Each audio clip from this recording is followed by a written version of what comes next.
Yudas 1 ayat 8 sampai ayat 11 saya terlebih dahulu. Namun demikian orang-orang yang bermimpi-mimpian ini juga mencemarkan tubuh mereka dan menghina kekuasaan Allah serta menghujat semua yang mulia di sorga. Ayat 9 jemaat terkasih 23. Tetapi penghulu malaikat Mikael dalam suatu perselisihan bertengkar dengan iblis mengenai mayat Musa, tidak berani menghakimi iblis itu dengan kata-kata hujatan, tetapi berkata, kiranya Tuhan menghardik engkau. 10. Akan tetapi mereka menghujat segala sesuatu yang tidak mereka ketahui, dan justru apa yang mereka ketahui dengan nalurinya seperti binatang yang tidak berakal, itulah yang mengakibatkan kebinasaan mereka. 11:23. Celakalah mereka karena mereka mengikuti jalan yang ditempuh Kain, dan karena mereka oleh sebab upah menceburkan diri ke dalam kesesatan Bileam, dan mereka binasa karena kedurhakaan seperti Korah. Yang berbahagia adalah kita yang setelah mendengar firman Allah dengan pertolongan Roh Kudus, kita semua akan dimampukan untuk menjadi pelaku firman Allah. Jemaat yang diberkati oleh Tuhan Yesus, masih di bawah tema besar kita, godly passion, human compassion, saudara-saudara, dan kita membahas dua pokok besar. Yang pertama adalah godly passion menurut surat Yudas, sudah saya bahas, dan yang kedua adalah human compassion menurut surat Yudas, atau belas kasihan kepada sesama menurut surat Yudas ini. Di dalam pembahasan surat Yudas ini, kita akan menemukan bahwa Yudas membahas tentang banyak orang. Supaya bisa memahami sasaran utamanya dengan jelas, maka kita juga perlu melihat orang-orang lain yang ada di dalam surat Yudas ini, yang oleh Tuhan melalui Yudas dijelaskan lagi, diajarkan lagi sebagai peringatan-peringatan penting kepada penerima surat Yudas yang notabene adalah Kristen asli. Kalau penerima surat Yudas penting untuk memahami orang-orang lain sekitar sasaran utama dari belas kasihan para penerima surat, bahkan juga akan menjadi pelajaran bagi kita, maka saya dan saudara juga perlu mengikuti pembahasan yang luar biasa ini. Saudara, bicara tentang belas kasihan kepada sesama menurut surat Yudas, ketika kita menyoroti sasaran, kita juga diingatkan tentang adanya orang-orang yang ditentukan untuk dihukum, dan mereka ada di dalam gereja, di gereja penerima surat Yudas pada waktu itu, ya. Dan menarik saudara-saudara, untuk membahas mereka ini sudah cukup panjang, ayat 4, 5, 6, 7 kita bahas minggu lalu panjang lebar, dan hari ini harus ditambahkan lagi ayat 8 sampai ayat 11, karena memang orang-orang ini kelihatan cukup banyak. Bahkan di mana-mana kita tahu Yesus bilang ada dua jalan, ada jalan lebar dan ada jalan sempit. Jalan sempit itu sedikit saja, disitulah orang-orang benar, orang-orang pilihan Allah melaluinya. Di mana-mana, dari dulu sampai sekarang, bahkan sampai kiamat nanti, saya percaya kok orang jahat lebih banyak dari orang baik. Seperti zaman Nuh, dari begitu banyak orang, Tuhan hanya menyelamatkan 8 orang. Dalam hal seperti ini Allah tidak kenal demokrasi. Tidak ada suara terbanyak tapi jahat Tuhan sapu semua, kasih mati semua. Hanya 8 orang yang Allah izinkan masuk dalam bahtera Nuh. Jadi tidak ada masalah, mereka mau lebih banyak terserah. Bagi Tuhan biar sedikit tapi cinta Tuhan. Itu juga terjadi di zaman Elia. Satu Israel menyembah berhala, Elia fight sendiri. Elia versus 450 Nabi Baal. Dan kemudian Elia merasa sedih karena dia pikir dia sendiri. Lalu Tuhan bilang, tidak Elia, aku tinggalkan 7.000 orang yang tidak menyembah dan mencium Baal. Kenapa menyembah dan mencium dikaitkan? Karena mencium adalah manifestasi penyembahan. Makanya kenapa kita tidak boleh cium patung, tidak boleh cium Alkitab, bahkan Anda menyembah buku itu. Ya, ini dibaca dan dilakukan. Bukan mau keluar cari harim, apa yang baik. Keluar pi mas-mas jual buku. Karena lu Jadi kita taruh ini di tempat yang baik, kita tidak sembarang juga, tapi tidak ada cium-cium Alkitab. Anak sakit tendes di Alkitab, kepala miring. Alkitab ini berat, ada yang lebih besar dari penuntun, lengkap dengan peta perjalanan Paulus ya. Nah, jadi saudara-saudara, tidak boleh. Kita percaya kok, patung, gambar, kalau hanya aksesoris seni tidak berdosa. Sama sekali tidak berdosa. Tidak bertentangan dengan hukum kedua dari 10 hukum Allah. Tidak sama-sama. Jadi jangan seada-adanya patung pikir semua dosa. Tidak. Saudara ke Israel itu patung semua itu. Tapi tidak ada yang suruh menyembah patung di sana. Ya, tidak ada.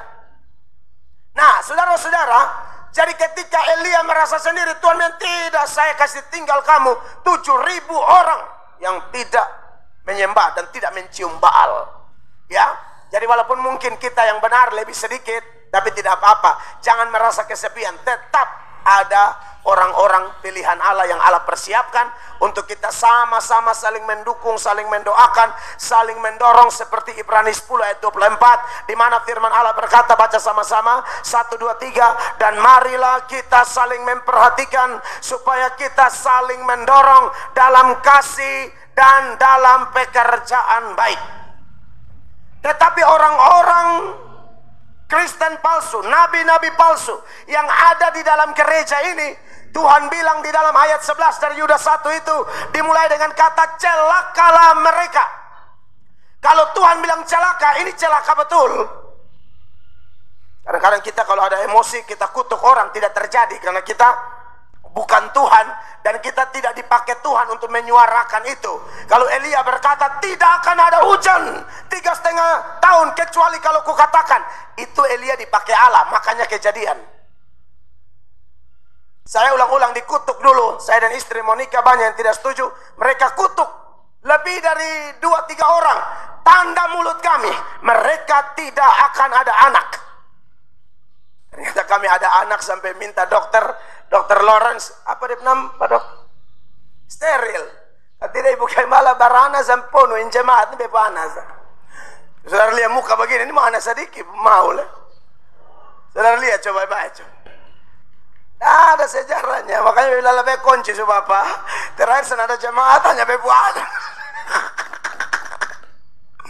Haleluya. Mereka kutuk bilang saya tidak ada anak. Tidak ada anak, bagaimana? Harusnya anak saya 6, 2 keguguran.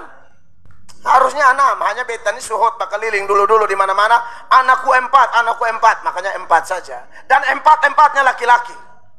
Itu sudah saya ngomong sebelum ketemu Ibu Gembala. Ibu anak 4 laki-laki, nama Abstef, Kiskel, Nobkis, Tufeksis. Mereka belum ada, itu nama sudah ada. Sampai orang penasaran dari Kalimantan, saya karena 2004 saya khotbah keliling Kalimantan, mereka datang sampai di Kupang mau cek, betulkah Bapak punya anak laki-laki 4 nama Abstef, Kiskel? Lu dia kesul lari-lari, cabut cok semua dia. Siapa itu? Itu anak-anak saya. Nah, jadi saudara diberkati oleh Tuhan Yesus Kristus. Banyak orang kutuk kami, tidak terjadi. Tapi kalau Tuhan bilang celaka-celaka, ungkapan seperti ini pernah Allah sampaikan kepada Yudas dalam Lukas 22 ayat 22. Yudas pengkhianat itu Tuhan bilang apa? Sebab anak manusia memang akan pergi seperti yang telah ditetapkan, akan tetapi celakalah orang yang olehnya ia diserahkan. Betul-betul celaka, bunuh diri dan masuk neraka.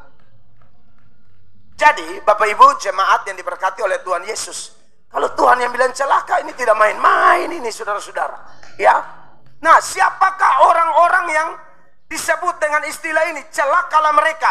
Mereka adalah orang-orang Kristen palsu yang kita bahas minggu lalu, tapi masih banyak pembahasan seputaran mereka. Maka minggu ini perlu saya menambahkan ayat 8 sampai ayat 11.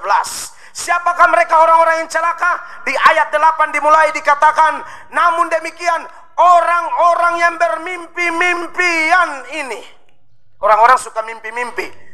Ayat ini paralel dengan 2 Petrus 2, saudara-saudara, di mana 2 Petrus 2 itu, ya, Petrus menyebut mereka sebagai nabi-nabi palsu. Dan dikaitkan dengan nabi-nabi palsu sepanjang sejarah Israel, khususnya di zaman Yesaya, Yeremia, Hosea, dan sebagainya.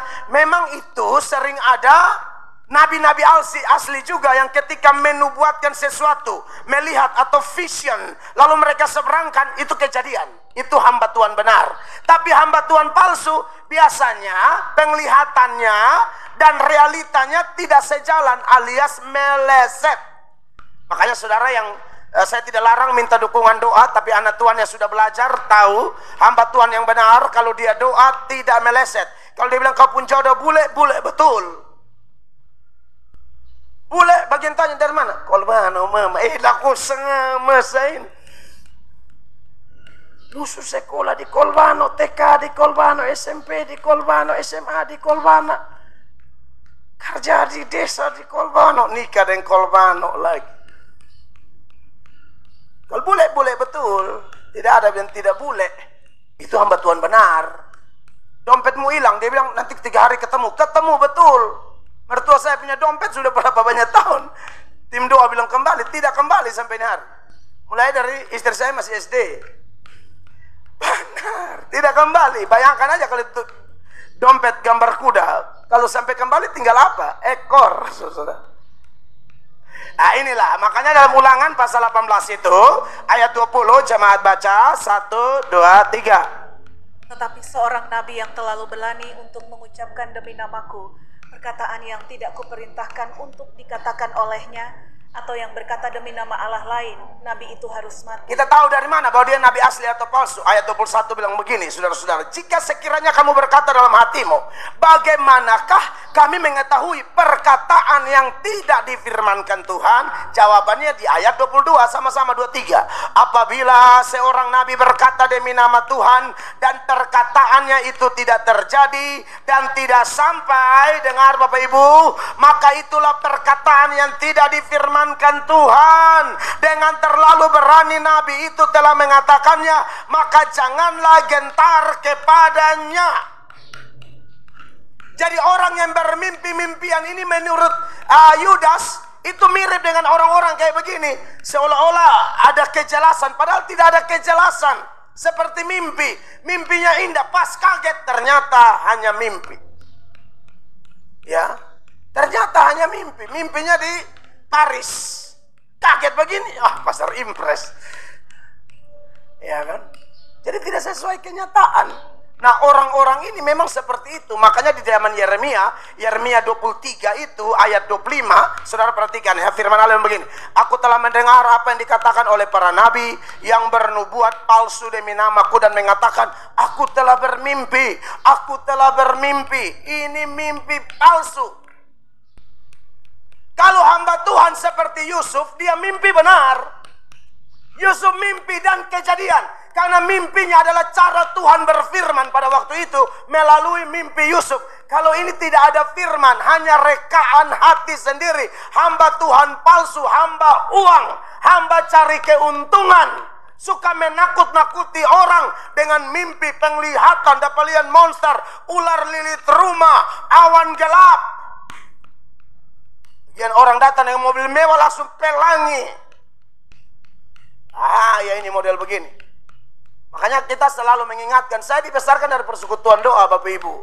Jadi saya sudah mengalami langsung mana penglihatan asli, mana palsu, mana mimpi asli, mana mimpi palsu. Sudah saya alami, saya lihat, saya dengar. Dan puji Tuhan, Tuhan izinkan saya melewati itu sehingga kelak ketika jadi gembala kami bisa mengajarkan dengan dasar-dasar firman seperti ini. Tadi pagi saya ketemu Pak Angki, saya mungkin mau bahas mimpi. Tadi mana saya mimpi? Mimpi Pak Angki ini isap rokok. Apa lain barang yang vape, kok bikin kanker lebih ganas nih? Bisa aja bikin kanker lebih ganas. Karena itu agak bahaya, itu lebih bahaya Bapak Ibu daripada rokok biasa. Ya Bapak isap rokok, vape dong lah, berhenti sudah. Atau mau kerja di PT Semen? Saya kasih keluar asal. Sudah leko, stop sudah, sehat, hidup sehat. Betsan mau terlalu banyak pakai ayat, sehat sudah, sehat. Anak-anak masih butuh tuh. Iya toh, iya kok anak masih butuh, anak masih mau lihat dong wisuda bapak ada berdiri di situ. Kalau bapak pilih mau batuk darah, bapak berhenti sudah. Stop, sudah. Terus pakai ayat, dan pakai ayat bilang menghakimi. Haleluya. Ya.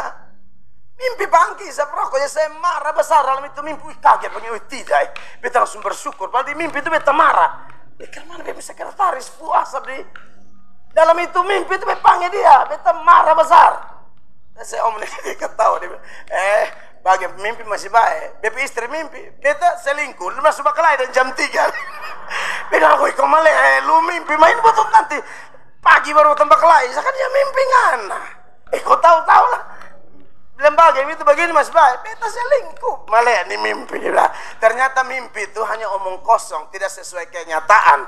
Makanya di dalam Yesaya itu ya 29 ayatnya yang ke-8, dia bilang begini, saya baca buat saudara. Seumpama seorang yang lapar bermimpi, ia sedang makan. Pada waktu terjaga perutnya masih kosong. Padahal di mimpi ini steak, ya kan? Medium rare, medium well, ya kan? Pizza, puyung hai, pas takut bangun tutup saji hijau muda, kosong, meja kosong. Jadi mimpi itu begitu, tidak sesuai kenyataan. Sekali lagi, ini kita kontraskan dengan mimpi anak Tuhan yang benar. Kalau mimpi anak Tuhan yang benar seperti Yusuf, Daniel, bahkan Tuhan bisa titip mimpi melalui Firaun, Nebukadnezar, itu memang Allah berfirman lalu ditafsirkan oleh hamba-hambanya. Tapi yang ini omong kosong. Dan pengertian mimpi-mimpian yang disebutkan di dalam Yudas 1 ayat 8 ini adalah mereka sampai level punya mimpi kayak begini. Biar jahat-jahat tapi mati langsung masuk surga. Kalau kita di bahasa sehari-hari kita, lu mimpi kayak malas-malas tapi pengen jadi direktur, malas-malas tapi pengen naik Alphard, lu mimpi. Jadi orang-orang yang bermimpi-mimpian ini seperti itu, hidup jahat tapi tetap bermimpi masuk surga. Tidak bisa begitu. Itu seperti enak-enak di pangkuan Delila, tapi kalau mati langsung di dada Abraham. Ini yang Thomas Manton bilang ketika dia mengomentari orang-orang yang mimpi-mimpian ini. Manton bilang begini, saudara-saudara, orang-orang lain bermimpi untuk mencapai tujuan tanpa menggunakan sarana atau cara. Mereka hidup dalam dosa tetapi berharap untuk mati dengan senang dan akhirnya pergi ke sorga. Untuk semua itu seakan-akan merupakan suatu loncatan yang mudah dan tiba-tiba dari pangkuan Delila ke dada Abraham. Pangkuan Delila diambil dari peristiwa Simpson di pangkuan Delila, sedangkan dada Abraham ketika Lazarus di pangkuan Abraham, yang lebih tepat diterjemahkan di dada Abraham. Tidak bisa begitu seperti penjahat di sebelah Yesus itu. Yang satu bertobat, yang tidak mau bertobat itu sekalipun tidak mau bertobat, tidak mau percaya Yesus sebagai Mesias, tapi mau selamat. Kalau memang kau Mesias, selamatkan dirimu dan selamatkan kami. Ini mimpi besar, tidak mungkin itu terjadi. Amin. Jangan mimpi jadi sukses kalau tidak bekerja keras, tidak menabur sungguh-sungguh. Dalam hal lahiriah saja kita pegang prinsip itu, apalagi hal rohani. Dan secara rohani justru dalam Kristen kemudahannya luar biasa. Sekotor apapun seseorang, pas dia mau datang terima Yesus sungguh-sungguh, dia menjadi ciptaan baru. Dan kalau memang dia langsung mati seperti penjahat yang bertobat itu cocok, dia langsung ke sorga. Tapi kalau dia masih diizinkan hidup, dia prinsip seperti Paulus dalam Filipi 1 ayat 21. Paulus bilang apa? 1, 2, 3. Karena bagiku hidup adalah Kristus dan mati adalah keuntungan. Tidak mungkin mati untung kalau hidup bagi dunia. Tidak mungkin mati untung kalau hidup bagi setan. Makanya dalam Roma 14 ayatnya yang ke-7, firman Allah berkata demikian. Perhatikan. Sebab tidak ada seorang pun di antara kita yang hidup untuk dirinya sendiri, dan tidak ada seorang pun yang mati untuk dirinya sendiri. 8, sama-sama jemaat 2, 3. Sebab jika kita hidup untuk Tuhan. Dan jika kita mati, haleluya, kita mati untuk Tuhan. Jadi baik hidup atau mati, kita adalah milik Tuhan. Beri tepuk tangan yang meriah bagi Tuhan Yesus. Hidup untuk Tuhan, mati untuk Tuhan. Jadi enak kalau pemakaman orang meninggal begini, enak. Kita semua hadir menangis tapi menangis penuh pengharapan karena kita yakin dia dikumpulkan Allah bersama-sama dengan Yesus. Makanya saudara yang diberkati oleh Tuhan Yesus, Yudas mencontohkan lagi orang-orang ini supaya yang pertama Kristen jangan salah sasaran, yang kedua supaya Kristen jangan meniru kebiasaan buruk dari Kristen-Kristen palsu yang ada dalam gereja. Selain itu apa? Selain mereka bermimpi-mimpian, dalam ayat 8 itu dilanjutkan, ya juga mencemarkan tubuh mereka. Nah, kalau sudah mimpi-mimpian jahat tapi tetap masuk surga, biar aku sembarang mencemarkan tubuhku, tetap mati masuk surga. Saya sudah jelaskan panjang lebar minggu lalu tentang persinahan, percabulan dan lain sebagainya. Kita diingatkan bahwa tubuh kita ini sudah dibeli. Bahkan dalam tubuh kita yang dibeli ini berdiam yang namanya Roh Kudus. Makanya dalam 1 Korintus 6 ayat 19 sama-sama baca. 19, 1, 2, 3. Atau tidak tahukah kamu bahwa tubuhmu adalah bait Roh Kudus yang diam di dalam kamu, Roh Kudus yang kamu peroleh dari Allah, dan bahwa kamu bukan milik kamu sendiri. Catat ini orang Kristen, kalau Anda percaya Yesus, tubuhmu dan tubuhku bukan milik kita lagi. Kenapa? 20, 23. Sebab kamu telah dibeli dan harganya telah lunas dibayar. Karena itu muliakanlah Allah dengan tubuhmu. Di bagian lain dia bilang apa? Ibadah yang sejati itu apa Bapak Ibu jemaat? Bukan hanya menyanyi-menyanyi, menyelesaikan liturgi 2 jam seperti yang kita lakukan hari ini. Tidak. Ibadah yang sejati adalah persembahkanlah tubuhmu sebagai persembahan yang hidup, yang kudus, dan yang berkenan kepada Allah. Itu adalah ibadahmu yang sejati. Kerusakan ibadah sering dipengaruhi oleh kenajisan tubuh. Sebaliknya, kemurnian ibadah juga sangat ditentukan oleh kekudusan tubuh. Ibadah yang berkenan kepada Allah, yang menyenangkan hati Allah adalah yang dilakukan oleh para pelayan yang betul-betul jaga kekudusan hidup. Kalau tidak sia-sia. Lu mau pintar khotbah, lu mau pintar Yunani, Ibrani, lu pintar kutip A, B, C, D, tapi kalau kau mencemari tubuhmu, maka ibadahmu tidak murni. Menton sekali lagi memberi komentar seputaran ini. Thomas Menton mengatakan, ketidakmurnian agama atau kepercayaan biasanya berhubungan dengan apa? Kenajisan tubuh. Orang-orang ini mimpi biar jahat masuk surga, dan manifestasinya apa? Selalu mencemarkan tubuh mereka. Sekalipun mereka tahu tentang Allah, ya, tapi mereka tidak menganggap Allah itu. Makanya dalam Roma pasal 1 ayat 21 Rasul Paulus berkata demikian. Sebab sekalipun mereka mengenal Allah, mereka tidak memuliakan Dia sebagai Allah atau mengucap syukur kepadanya. Sebaliknya pikiran mereka menjadi sia-sia, dan hati mereka yang bodoh menjadi gelap. Iya. Sekalipun kenal tapi tidak memuliakan, tapi berharap mimpi mati masuk surga. Bagaimana orang yang mau ke surga masih di dunia pun dia sudah pegang prinsip seperti Yesus, Tuhanku kudus, aku kudus.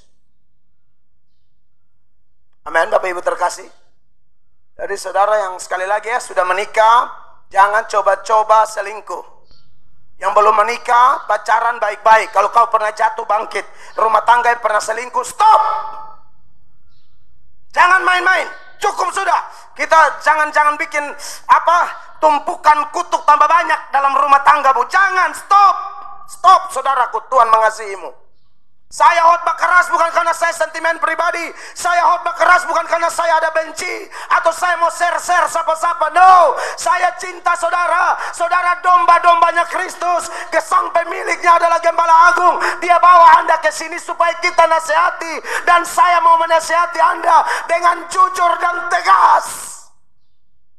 Stop. Jangan lagi. Tubuhmu itu kalau sudah menikah hanya bagi Kristus dan bagi pasanganmu. That's it. Jangan macam-macam. Anak muda, tahan diri. Yang mau pegang sudah pegang kabel telanjang di sini banyak. Supaya dia rasa itu aliran. Jangan, stop sudah, bangkit. Kakak jangan pegang-pegang beta. Kalau kakak mau betul-betul miliki beta, antar beta ke altar gereja. Amin. Pintu terbuka, dekorasi, jalan, musik. Ini apa? Upacara bendera. Nikah dong. Nikah masuk hublet. Amin, kekasih Allah mesti begitu, nona mesti tegas. Pernah salah bangkit. Kakak pernah neraba beta, lekot dan putus. Kakak bilang, betul, kami main gila. Jangan. Sudah, bangkit sudah. Ini saya ngomong betul ini. Kita orang Kristen, tubuhmu itu telah dibeli dan harganya telah lunas dibayar. Kita semua mantan najis, mantan cemar tubuh semua ini. Tapi sudah lagi, yang lama sudah berlalu. 2 Korintus 5 ayat 17. 1, 2, 3. Jadi siapa yang ada di dalam Kristus? Ia adalah apa? Ciptaan baru. Yang lama sudah berlalu. Sesungguhnya yang baru sudah datang. Tepuk tangan yang meriah bagi Tuhan Yesus Kristus. Yang lama sudah berlalu. Stop sudah. Jangan STNK lagi bapak-bapak. Sudah tua nakal kembali. Berhenti. Jangan STNK. Cukup sudah. Ya. Kita semua orang-orang bersalah yang dipulihkan oleh Allah. Jangan seperti binatang yang selalu jatuh di lubang yang sama. Binatang saja tidak jatuh di lubang yang sama. Masa kita diciptakan menurut gambar dan rupa Allah? Stop! Kalau beta yang masih bilang stop, Bapak Ibu harus percaya ini Tuhan sedang bicara bagi Anda melalui juru bicaranya. Jangan minta dia urus langsung Anda. Beta sudah bilang, jangan cari hal. Beta kasih tahu. Banyak bukti masalahnya. Sudah banyak bukti. Jadi lebih baik kalau kami hamba Tuhan masih omong, dengar. Ya. Makanya saudara-saudara yang diberkati oleh Tuhan Yesus Kristus, saya percaya kok keselamatan tidak bisa hilang. Tapi hari-hari ini gereja seperti dinodai sekali dengan persoalan kekudusan ini. Enak-enak saja orang ambil pelayanan, selingkuh kiri kanan baru melayani seenak-enaknya. Saya pikir ini ada yang tidak beres ini. Kita harus bertobat dulu. Karena mentang-mentang kita diundang terus atau apa kan, janganlah. Koreksi diri baik-baik.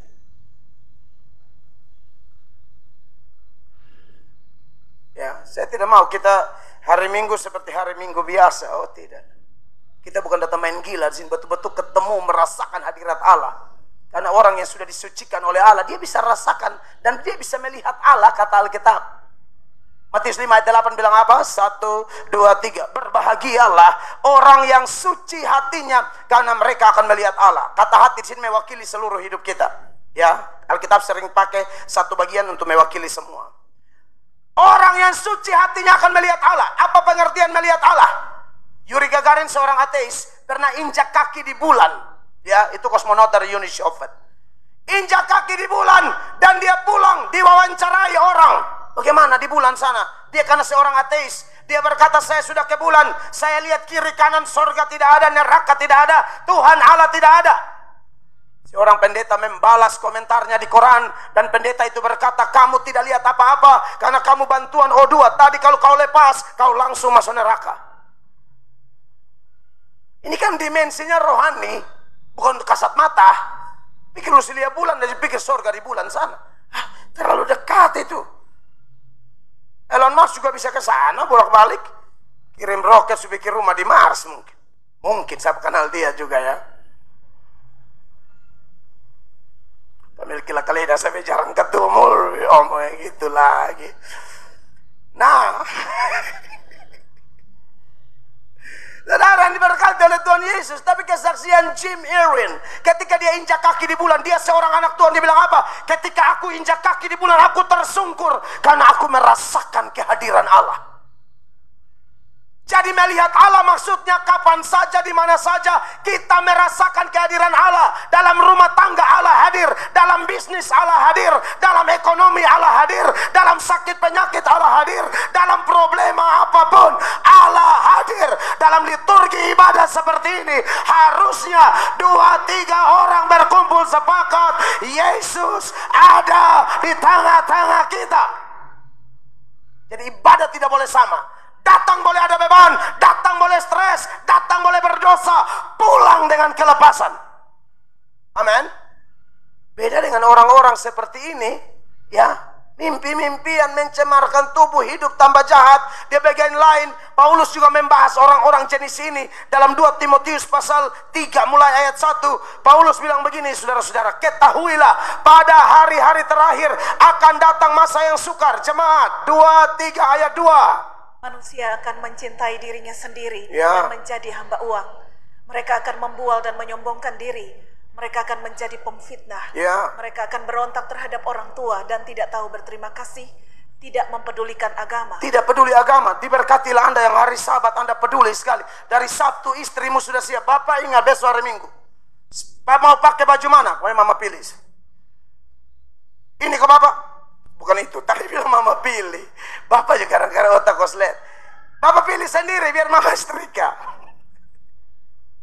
Tapi maksud saya adalah keren rumah tangga begini. Kita ini besok mesti siap gereja.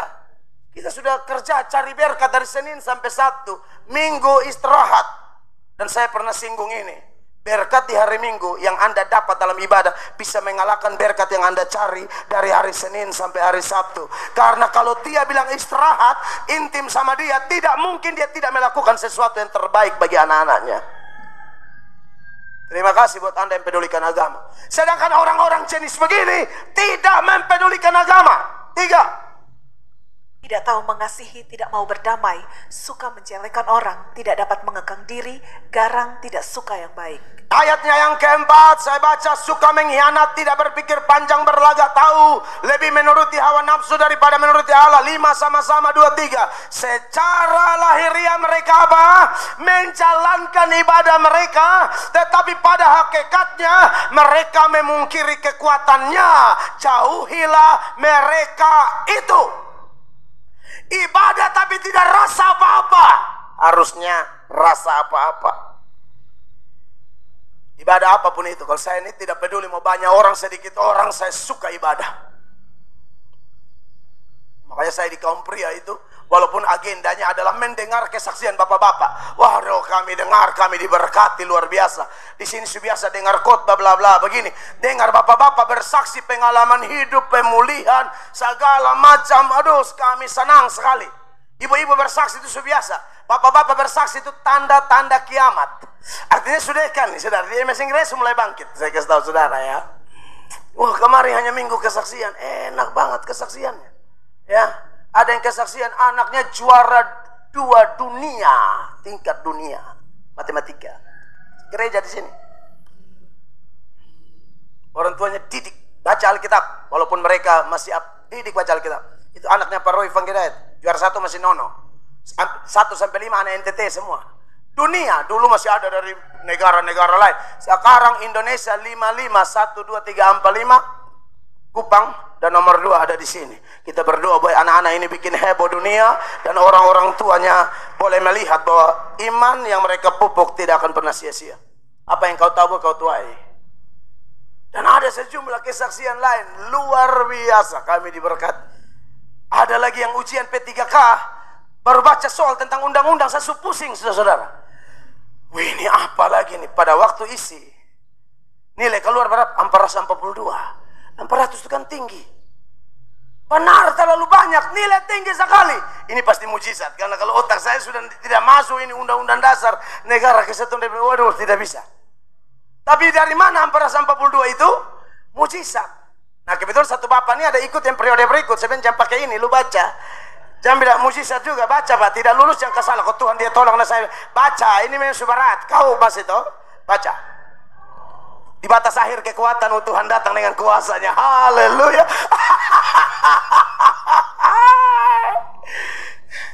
Tapi kan kita tahu pengalaman orang kan tidak jadi rumus. Allah punya berapa? Miliaran bahkan triliunan cara untuk menolong anak-anaknya.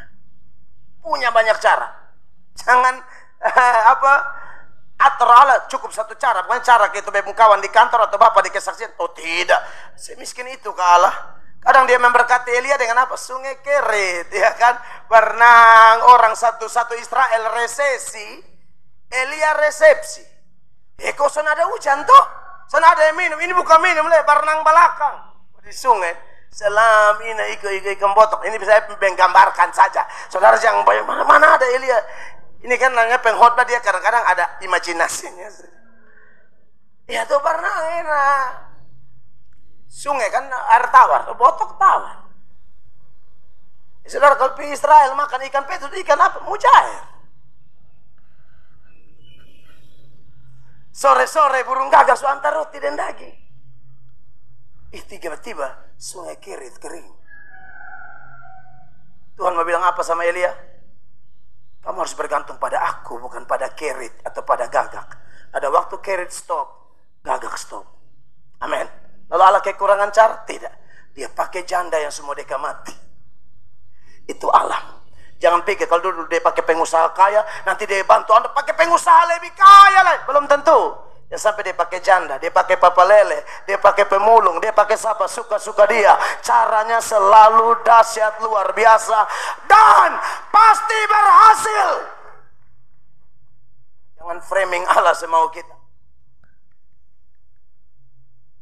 Jadi jangan begitu ya, jangan terlalu terikat di orang. Sungai Kerit berhenti, Allah ganti janda. Janda berhenti, dia pakai lain. Gampang.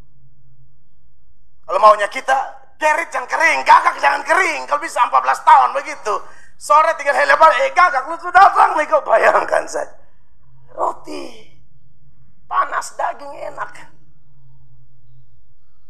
Saudara diberkati oleh Tuhan Yesus Kristus. Jadi, kita bersyukur kalau betul-betul kita berbeda dengan orang-orang ini. Karena memang tujuan Yudas membahas orang-orang ini supaya kita Kristen asli kontras sama mereka. Dan kita jangan salah sasaran. Amin Bapak Ibu terkasih. Setelah mencemarkan tubuh kekasih Allah, di ayat 8 dia mengatakan mereka ini menghina kekuasaan Allah serta menghujat semua yang mulia di sorga. Ya, mereka ini kalau dalam terjemahan Inggris, mereka itu menolak otoritas, merendahkan kekuasaan. Tuhan itu berotoritas dan Tuhan titip otoritas kepada kelompok atau orang. Pemerintah, pendeta, suami, orang tua, itu otoritas tuh ada. Makanya kenapa ada ayat hormat orang tua, hei istri tunduk suami, hei takutlah kepada pemerintah, hormatilah pendeta 2 kali lipat. Tapi sepanjang orang-orang ini bertindak sesuai kehendak Allah, kalau mereka macam-macam jangan dengar mereka. Saya kalau tidak salah ya, di dalam Kisah Para Rasul pasal 5 ya, ayatnya yang ke-29 ya, Kisah Rasul 5 ayat 29, Petrus melihat bahwa orang-orang yang harusnya punya otoritas dari Tuhan tapi sudah melampaui batas, bertindak tidak sesuai otoritas lagi.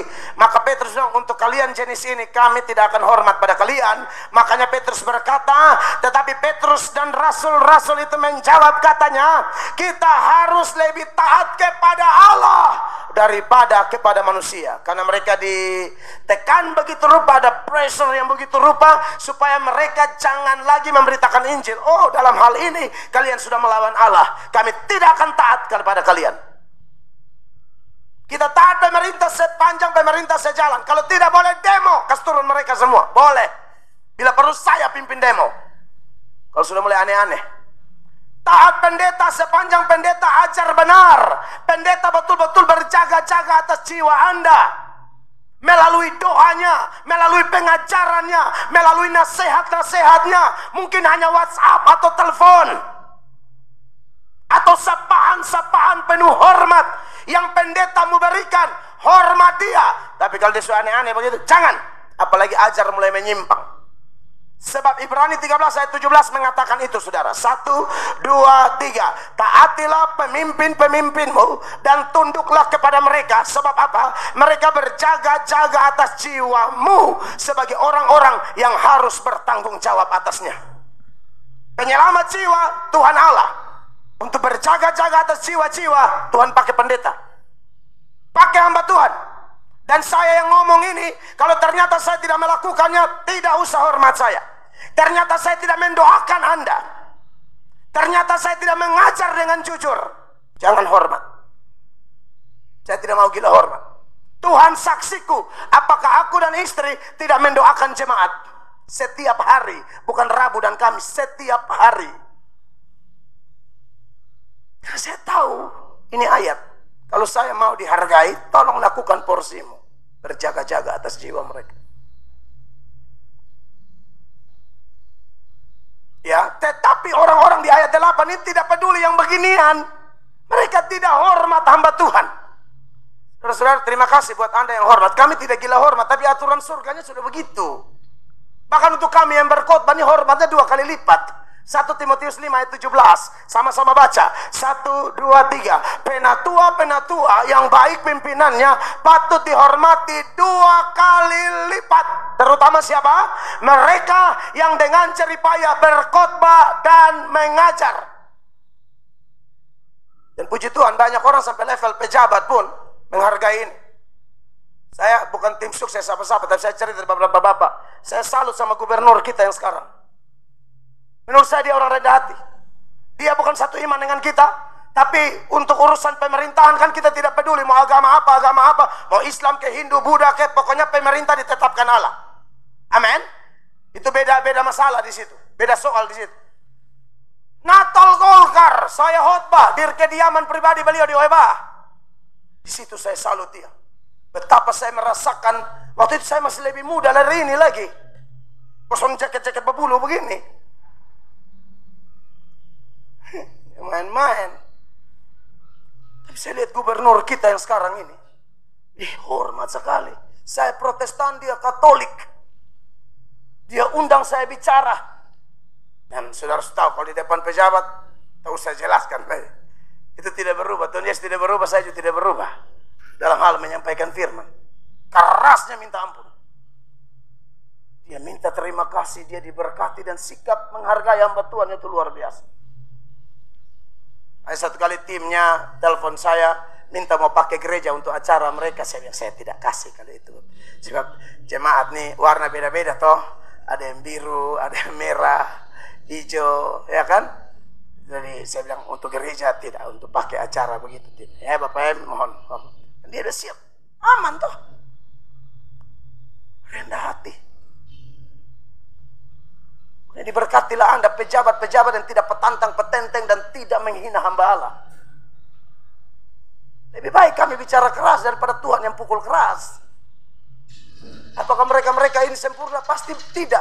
Tetapi kalau mulai belajar untuk menghormati orang-orang yang diberi otoritas, itu bagus. Sedangkan di ayat 8 ini menghina, menghujat. Kenapa mereka menghina dan menghujat? Itu jawabannya ada di ayat 10. Ya, dia konfirmasi di sana.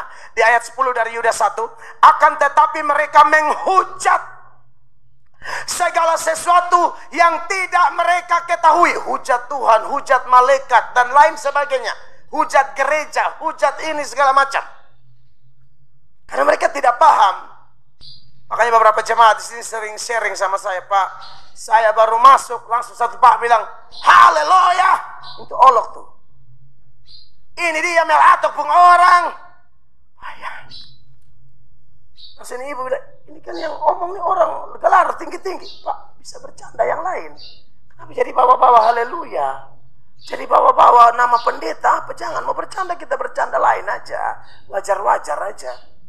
Kok jadi bercandanya jadi bercanda gereja, kayak tidak ada harga lagi. Tuhan dengan segala ya unsur-unsur Tuhan itu mereka tidak peduli lagi. Kalau tidak mengerti apa-apa, jangan hina orang. Ya, kalau ada orang persekutuan di rumah Anda, apa di sekitar lingkungan Anda, kalau tidak mau pergi, nah minimal jangan hujat. Kalau Anda tidak mau ikut, belum sanggup ikut atau belum mau, jangan hujat. Jangan bercanda-bercanda bawa nama Tuhan. Kasihan di banyak-banyak orang berdiomong kayak bikin lelucon begitu. Ibu bilang, Pak, tolong dulu jangan bercanda begini. Seorang akademisi kok. Bercandanya kayak orang tidak sekolah. Tapi kenapa mereka melakukan itu sekalipun secara lahiriah? Wah, master lah, dokter lah, profesor bahkan. Tapi kenapa tidak mengerti? Ini ayat bilang begini. Tetapi mereka menghujat segala sesuatu yang tidak mereka ketahui. Dan justru apa yang mereka ketahui dengan nalurinya seperti binatang yang tidak berakal. Urusan lain mereka pintar. Urusan Tuhan Allah seperti binatang hati mereka. Saya pernah ketemu orang begini. Lahiriannya hebat, punya ini, punya itu. Tapi bagian omong Tuhan binatang, hatinya hati binatang. Makanya saudara-saudara diberkati oleh Tuhan Yesus Kristus. Ini menarik. Jadi memang secara alamiah ya, semua orang yang dilahirkan di dunia ini, Allah tuh menanamkan pengetahuan tentang Allah, tetapi bukan pengetahuan tentang keselamatan. Pengetahuan tentang adanya Allah. Sehingga kalau Tuhan mau menghukum orang pun tidak ada bilang, oh saya tidak pernah tahu Allah. Oh tidak, kau tuh dari kecil saya sudah tanamkan itu. Apa buktinya? Dalam Roma 1 ayat 19, itu ayat bilang begini Bapak Ibu. Roma 1 ayat 19. Karena apa yang dapat mereka ketahui tentang Allah nyata bagi mereka, sebab Allah telah menyatakannya kepada mereka. Iya, pengetahuan tentang adanya Allah, adanya pencipta, sudah Allah nyatakan kepada kamu. Tidak mungkin tidak. Dari mana kau lihat ini alam semesta lalu kau pikir ini siapa yang buat? Sebenarnya ciptaan Allah berupa alam semesta itu sudah menceritakan tentang Tuhan, kata pemazmur. Itu yang namanya wahyu umum. Ya, jadi tidak bisa berdalih. Kemudian ayat 20 jemaat 23. Sebab apa yang tidak nampak daripadanya, yaitu kekuatannya yang kekal dan keilahiannya, dapat nampak kepada pikiran dari apa? Dari karyanya sejak dunia diciptakan, sehingga mereka tidak dapat berdalih. Kamu berdalih apa? Kamu bilang kau tidak kenal Tuhan Allah. Terus ini ciptaan apa? Ditambah lagi ada ayat yang bilang, sekalipun kalian tidak punya Alkitab atau hukum Taurat, tapi di hatimu ada hukum Taurat. Jadi tidak mungkin bisa berdalih. Ya, Roma 2, 14, 14 bilang begini. Apabila bangsa-bangsa lain yang tidak memiliki hukum Taurat, oleh dorongan diri sendiri melakukan apa yang dituntut hukum Taurat, maka walaupun mereka tidak memiliki hukum Taurat, mereka menjadi hukum Taurat bagi diri mereka sendiri. Ya, ayat 15 jemaat 23. Sebab dengan itu mereka menunjukkan bahwa isi hukum Taurat ada tertulis di mana?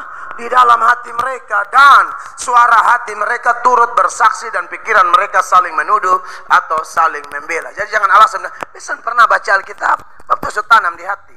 Mau berdalih. Hanya memang karena tanpa penginjilan dan lain sebagainya, kadang-kadang orang mencari Allah, cari Allah yang benar tapi caranya salah. Pakai pohon lah, pakai patung lah. Itu Nabi punya nama cari Allah yang benar tapi caranya salah. Dan itu salah satu manifestasi penyembahan berhala. Penyembahan berhala bukan hanya menyembah Allah yang salah, menyembah Allah yang benar dengan cara yang salah, itu juga berhala. Dulu kita punya animisme, dinamisme dan lain sebagainya. Ya, maka kita bersyukur kita yang sudah mengenal Yesus. Tepuk tangan dulu yang meriah. Hanya Dia satu-satunya jalan kebenaran dan hidup. Orang lain masih salah-salah cari.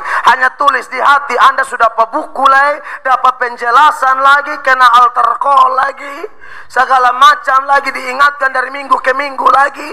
Apa bukan harusnya kita bersyukur lebih luar biasa dari orang-orang yang hanya tulis di hati? Kita dapat lengkap. Makanya Yudas bahas ini supaya kita sekali lagi jangan sama kayak mereka, menghujat sembarang-sembarang saja. Ya, saya sering dihujat ya. Yang hujat ini macam-macam. Ada orang yang tahu kebenaran tapi mungkin iri, atau mungkin saya juga salah kan, bisa saya juga tidak percaya diri di situ ya. Saya evaluasi, kadang-kadang saya juga agak, dulu awal-awal agak makan puji ya. Sekarang saya rasa Tuhan menolong kok agak tambah dewasa. Kalau dulu kita makan puji luar biasa, penahut-bahut mau jatuh dari panggung, sungguh mati makan puji pekerjaan, ngeri. Tapi tambah hari apalagi lihat saudara-saudara, wajah-wajah, dan sebagian besar saya kenal saudara-saudara orang-orang yang punya status sosial, punya pengaruh di kantor. Lalu saya mulai aneh-aneh kan, aduh, yang Tuhan kirim ini bukan orang main-main. Tidak bisa saya bodoh-bodoh lagi kayak dulu-dulu makan puji tidak jelas. Tidak boleh. Tapi hujatan tidak bisa dihindari sekalipun tambah dewasa. Dan beberapa di antara mereka yang menghujat adalah mereka yang tidak tahu kebenaran, hanya tahu yang umum, tapi yang khusus mereka tidak tahu. Sehingga, menghujat. Kita workers night video yang benar. Saya baru live kemarin di kaum pria. Sampai Pak Angki dia tanya salah-salah, karena di live TikToknya dia tuh orang lihat saya tuh langsung orang maki. Kalau saya Tuhan buat sampai selevel bisa ketawa dan tidur nyenyak sekalipun dimaki-maki. Tidak semua orang loh, karena maki tidur sono. Yang ada tidak bisa tidur sampai merancangkan bagaimana balas, saya telepon siapa, dia kerja di mana, ya non job, pindah pesabu, pokoknya segala cara kita pikir toh. Tapi beta bukan sorohani, dulu tidak bisa tidur, sekarang enak. Kemarin video saya tentang Rabu Abu. Ini juga orang kan tanya di radio spontan, saya tidak pernah tahu dan saya tidak punya penyelidikan khusus tentang Rabu Abu ya. Saya tahu garis besarnya bahwa Rabu Abu bukan sakramen.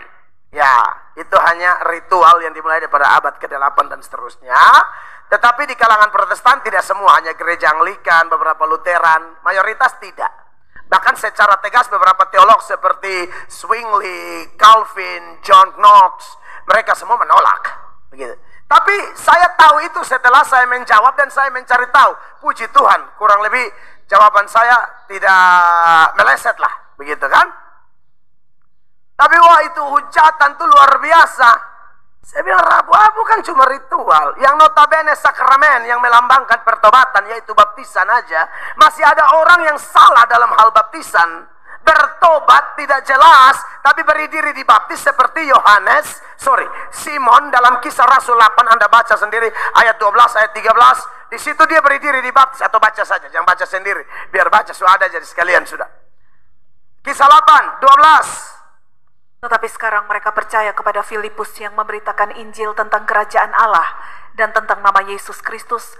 Dan mereka memberi diri mereka dibaptis, baik laki-laki maupun perempuan. Salah satu yang ikut dibaptis adalah si tukang santet ini, suanggi besar, penyihir namanya Simon. 13. Simon sendiri juga menjadi percaya, dan sesudah dibaptis, ia senantiasa bersama-sama dengan Filipus, dan takjub ketika ia melihat tanda-tanda dan mujizat-mujizat besar yang terjadi.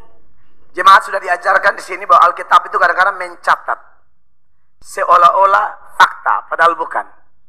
Jadi kayak ini, seolah-olah dia bertobat betul, omong kosong. Alkitab nanti bongkar terus. Jadi saudara jangan terjebak di satu ayat. Oh ini pasti super percaya nih. No. Petrus dan Yohanes datang bikin mujizat, doakan orang kepenuhan Roh Kudus. Dia lihat karunia itu, dia mau beli dengan uang. Langsung Petrus bilang, ini tidak bertobat. Lu bertobat ulang dulu. Ayat 20.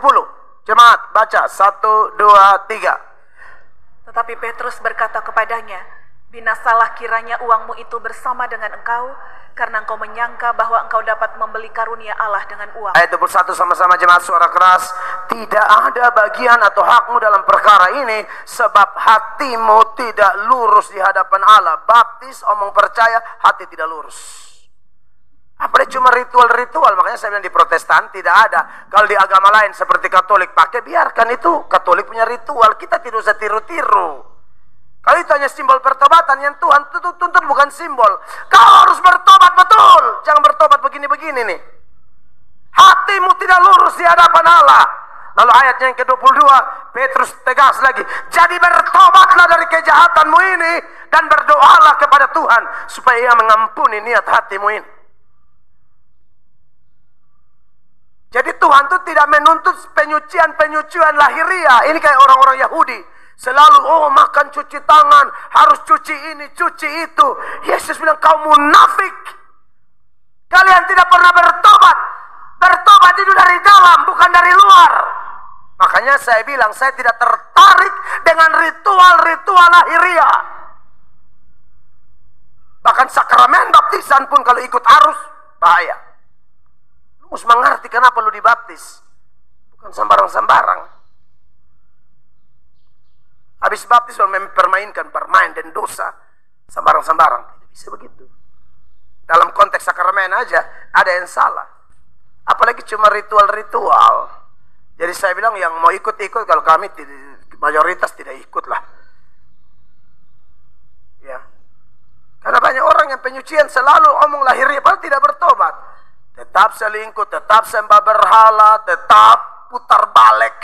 Tapi kulit luarnya kelihatan kayak suci. Makanya Yesus hantam mereka versi Injil Matius saja.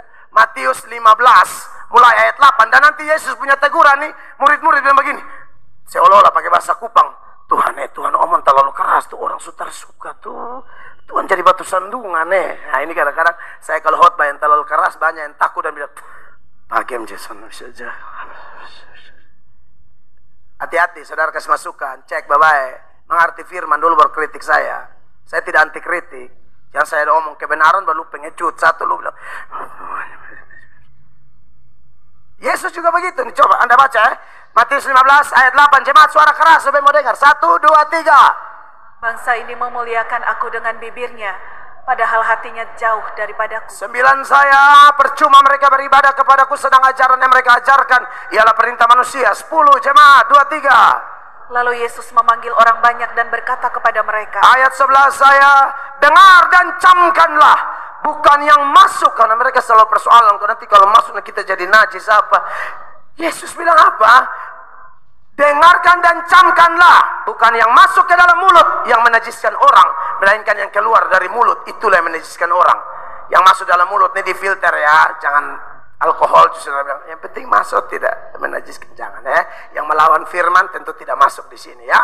Saya kadang-kadang ada orang pakai ayat ini, minum alkohol, kan ada ayat tuh Bapak yang mana beca bohong kumis dan bibir-bibir. Oh memang dasar diperbudak oleh minuman, baru om mulai kutip ayat itu om otak setan nih, jangan begitu dong. Son boleh. Ini ayat son bicara itu. Ini makan biasa konteksnya. Tapi kan mau cuci tangan, Yesus bilang bukan yang masuk. Lalu apa yang terjadi? Bikin heboh. 12 jemaat baca. 2, 3. Maka datanglah murid-muridnya dan bertanya kepadanya, engkau tahu bahwa perkataanmu itu telah menjadi batu sandungan bagi orang-orang Farisi? Itu kayak sekarang, itu orang tersinggung berat tuh ibu tua pom. Pikir Yesus bilang, aduh, salah omong kok. Kan Yesus kan mungkin salah omong toh. Dan Yesus hantam tambah apa? Siapa kenapa? 13. Betul, kasih lebih keras lagi. Jawab Yesus, setiap tanaman yang tidak ditanam oleh Bapakku yang di sorga akan dicabut dengan akar-akarnya. Cukup sampai situ. Yesus bilang begini, yang pimpin dong dan yang dong soya sama-sama buta. Pemimpin buta, umat juga buta, bodoh dua-dua. Hanya menang lahiriah, tidak mengerti firman. Buta. Bodoh tapi sombong. Banyak orang tidak tahu firman, tapi kami tidak level debat dengan Mel atau lu buta huruf satu menang. Saudara, jadi Yesus bilang, ini bukan tanaman yang ditanam oleh Tuhan. Kau ada dalam gereja, tapi kau tanaman palsu. Lu ilalang, harus dicabut sampai akar-akarnya nanti. Langsung Yesus sambung lagi begini, 14 biar beta, saudara tunggu. Ya kan, ini mesti beta yang ekspresi. Nah, saudara ini model orang baik semua. Baca Quran dapat di feel. Biarkanlah mereka itu. Mereka orang buta yang menuntun orang buta. Jika orang buta menuntun orang buta, pasti keduanya jatuh ke dalam lubang. Si buta-buta ini ya, pemimpinnya buta, umat juga buta. Yang model begini yang suka menghujat. Yesus kasih, kau buta, sok pintar, kau geser Alkitab, kau rasa kau diri pintar, kau buta. Baru bilang, tidak level. Lu tuh tidak tahu apa-apa. Seperti orang-orang yang dibahas oleh Yudas. Kau tidak tahu. Makanya mencela doktrin keselamatan dalam Kristus. Ya, seperti minta maaf, orang-orang karismatik tertentu yang menghakimi pendeta-pendeta yang ajar firman ketat. Udah kayak ahli Taurat aja. Kita tuh kan butuh ilham roh. Ilham roh apa lagi? Karismatik juga kadang-kadang ada karismatik tertentu yang tidak belajar Alkitab, dan karena ketidaktahuan itu mereka menghujat. Dan banyak orang yang suka menghujat, memang basicnya apa? Tidak tahu kebenaran. Dan ini dialami Paulus dalam 1 Timotius 1 ayat 13. Kenapa Paulus menghujat? Ini jawabannya, perhatikan. Aku yang tadinya seorang penghujat dan seorang penganiaya dan seorang ganas, tetapi aku telah dikasihaninya, karena semuanya itu telah kulakukan tanpa pengetahuan, yaitu di luar iman. Kenapa dia menghujat? Tanpa pengetahuan. Padahal dulu sudah beragama, sudah melakukan ritual-ritual agama, sudah disunat, segala puasa, bikin ini, bikin itu. Termasuk orang Yahudi kalau puasa taruh abu di kepala. tapi apa? Tidak tahu. Makanya omong sembarang. Tidak punya pengetahuan. Untung ketemu Yesus. Makanya banyak orang berjubah agama mirip seperti Paulus di masa lalu, belum jumpa Yesus. Coba doang bikin seram, tapi tidak jumpa Yesus. Bikin apa begitu? Suka sekali yang lahiriah, tapi tidak tekankan yang substansi.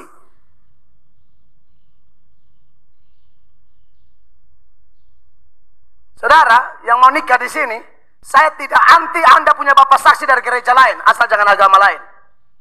Tidak apa-apa. Bikin repot orang hanya mau nikah, saya bikin aturan-aturan yang, kalau saya, tidak ada. Silakan. Ini bapak saksi dari gereja lain, boleh. Itu Tuhan Allah pun gereja. Maksudnya butuh ini anak dong ini. Dong mesti hidup kudus dalam nikah kudus, bukan bosompong aturan-aturan bikin susah orang. Suka sekali yang lahiriah begini, bergeser firman Allah. Sini tidak ada bikin repot orang. Anak dong apa kau mesti tolong. Bukan omong bikin kapal sakit.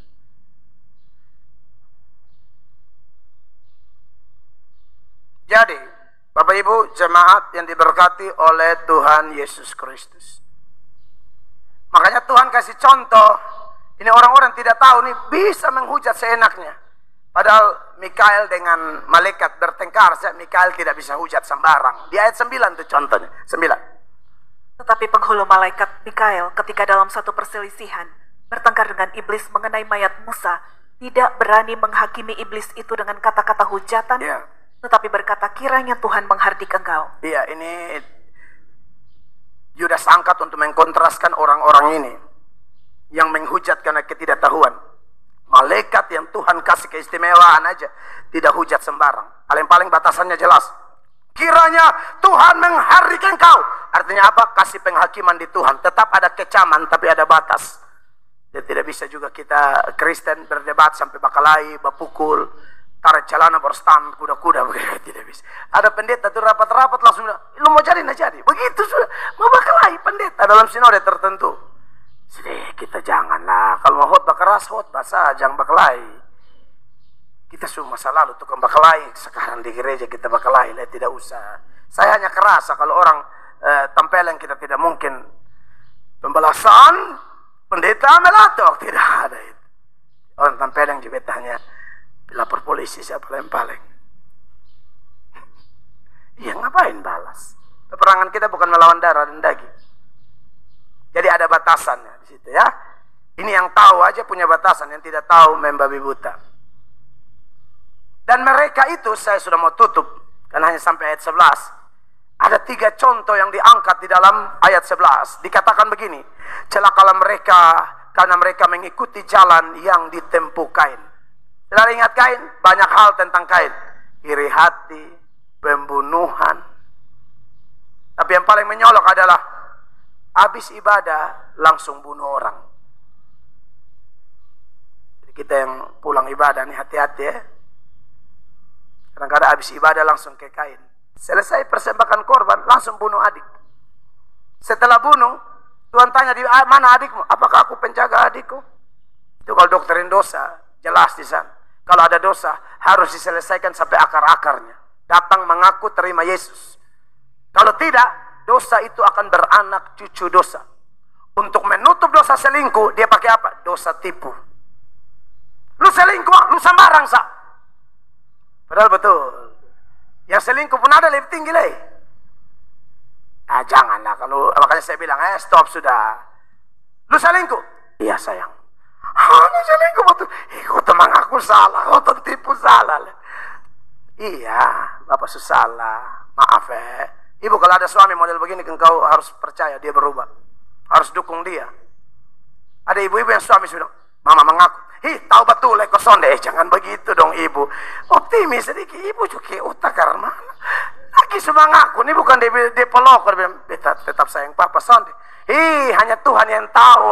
Lagi kalau mengaku, tumpan tangan. Laki minta maaf, bayu boleh macam terlalu lama dan jangan kayak pesimis bilang, tahu data ini karena kemarin juga ada minta ampun, mas. Tapi kalau koperasi datang, jangan tolak ya Tuhan, segala buat dia lupa hamba, tidak bisa. Bayar, bayar. Tuhan tidak bantu di situ, enak sekau.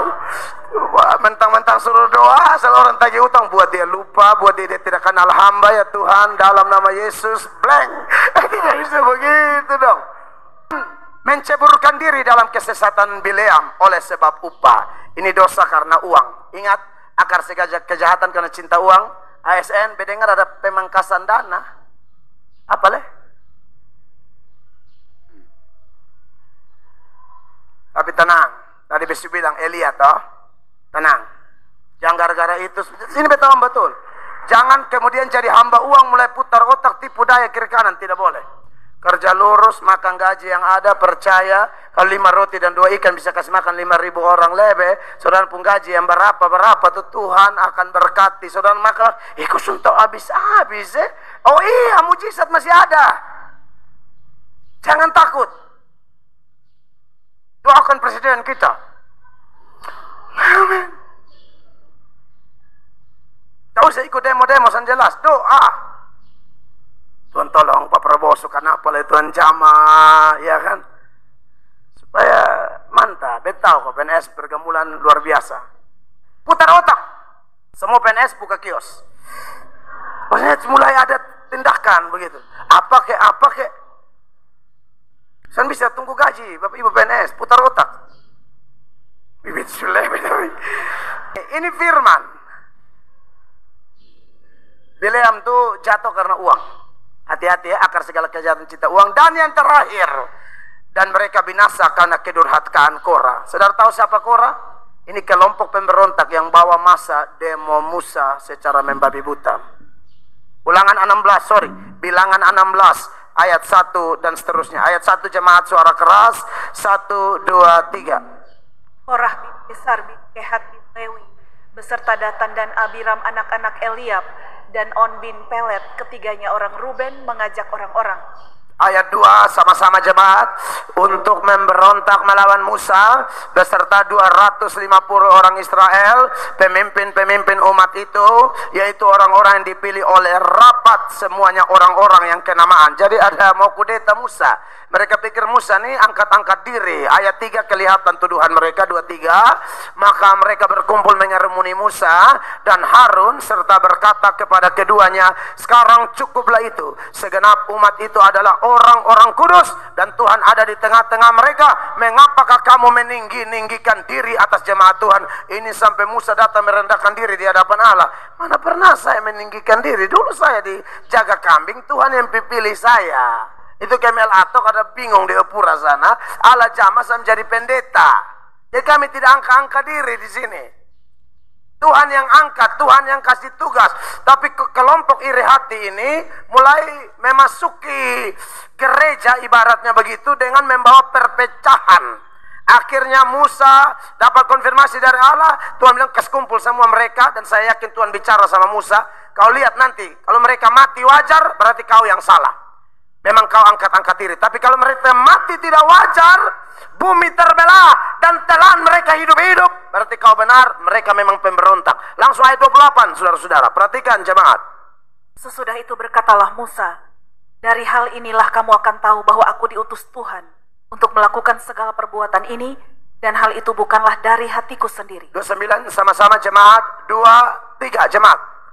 Orang-orang ini nanti mati seperti matinya setiap manusia, dan mereka mengalami yang dialami setiap manusia, maka aku tidak diutus Tuhan. 30 sama-sama 2, 3. Tetapi jika Tuhan akan menjadikan sesuatu yang belum pernah terjadi, dan tanah mengangakkan mulutnya dan menelan mereka beserta segala kepunyaan mereka, sehingga mereka hidup-hidup turun ke dunia orang mati, maka kamu akan tahu bahwa orang-orang ini telah menista Tuhan. 3123. Baru saja ia selesai mengucapkan segala perkataan itu, maka apa? Terbelahlah tanah yang dibawa mereka. 32 jemaat. Dan bumi membuka mulutnya dan menelan mereka dengan seisi rumahnya dan dengan semua orang yang ada pada Korah dan dengan segala harta milik mereka. Yang lain dimakan api semua. Menanggapi ini, Thomas Manton memberi komentar yang sangat menarik. Manton mengatakan begini, saudara-saudara, mereka yang membuat perpecahan dalam jemaat, bumi terpecah untuk menelan mereka. Kau buat perpecahan, Allah kasih pecah kau. Maka anak-anak Tuhan, dimanapun kita berada, pergilah bawa damai. Amin. Pergilah bawa damai. Yesus berdoa buat persatuan. Soal nanti kita ditolak urusan belakang. Yang penting kita tetap berusaha membawa damai. Seturut Roma 12 ayat 18 sebagai ayat penutup. 1, 2, 3. Sedapat-dapatnya. Kalau hal itu bergantung padamu, hiduplah dalam perdamaian dengan semua orang. Diberkatilah anak-anak Allah yang selalu menjadi pembawa damai. Beri tepuk tangan yang meriah bagi Tuhan Yesus. Mari kita berdiri.